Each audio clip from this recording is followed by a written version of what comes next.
Social Security say that it would be more fair to let each person fend for him or herself. They say, it's my money, I earned it, I should be able to invest it however I want, and if someone else invests badly, then too bad for them. It should be up to private charity to help those folks out the way that it used to be. And I do hear this among my generation, I'm sorry to say. But before I answer that argument directly, I want to look at this moral assumption that an individual's resources belong only to that individual. And I'm not a communist, and I believe in private property. But ethically speaking, most of us have the resources that we do because of the resources of other people that supported us. Only oftentimes these are invisible and we don't think about them. We don't see them. I take myself as an example. I'm a pretty average person. I'm the recipient of a public school when I was younger. I went to college, partially based on scholarships, partially based on a government loan. I had the advantage of growing up in a stable home, and one of the reasons it was stable was because my parents worked for unions. So they had protected work that was well paid. I went to school and I went to after-school activities on public transportation. I was taught by teachers. Those teachers themselves, many of them, went to public school or were supported by scholarships paid for by other people. I'm being kept healthy by medical knowledge created in part by government-supported research. And I eat safe food and drink safe water because in part of publicly funded agencies that make sure that these things are safe. I got here today, as you did, on public roads. And we can be safe because we have a publicly funded police force. All of these things, and 1,000 other realities.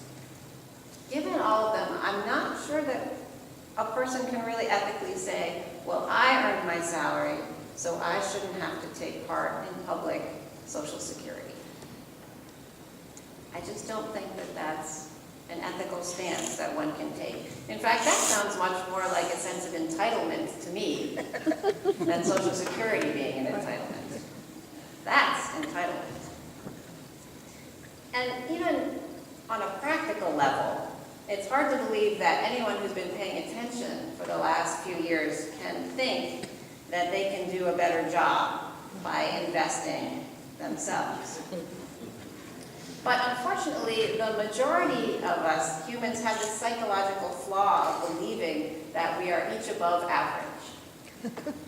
We each imagine that we will be one of the few who will do the smart thing, who will hit the jackpot. You know, we buy lottery tickets, we go to the casinos, we're optimistic, which is good to some extent, but hardly anyone imagines that, you know, they'll make the dumb decision or just the wrong decision, or that they'll be cheated, or that they'll become disabled, that they'll lose a job and be unable to find one. We just don't think these things will happen. And that's why I think that although it can be tempting to be angry at people who want to privatize or do away with Social Security, to think of them as greedy or uncaring, instead it might be more helpful to have pity on them. Most of them are deluded by a fantasy that they can gamble and win big. A fantasy that's been created, I think, largely by Wall Street, which is going to get the commissions whether or not people win or lose money. So we need to care enough to save the privatizers from themselves, as well as to make sure that they don't hurt the rest of us. Workers contribute to the common good of society. Those who work not for pay, but by volunteering, by raising the next generation, also contribute to the common good of society. And ethically, then, all members of a society deserve the fruits of that society that they help to create. A culture of individual investment and then charity for those who don't win the investment lottery creates a culture of winners and losers. A culture of universal social security creates a culture in which all contribute and all share.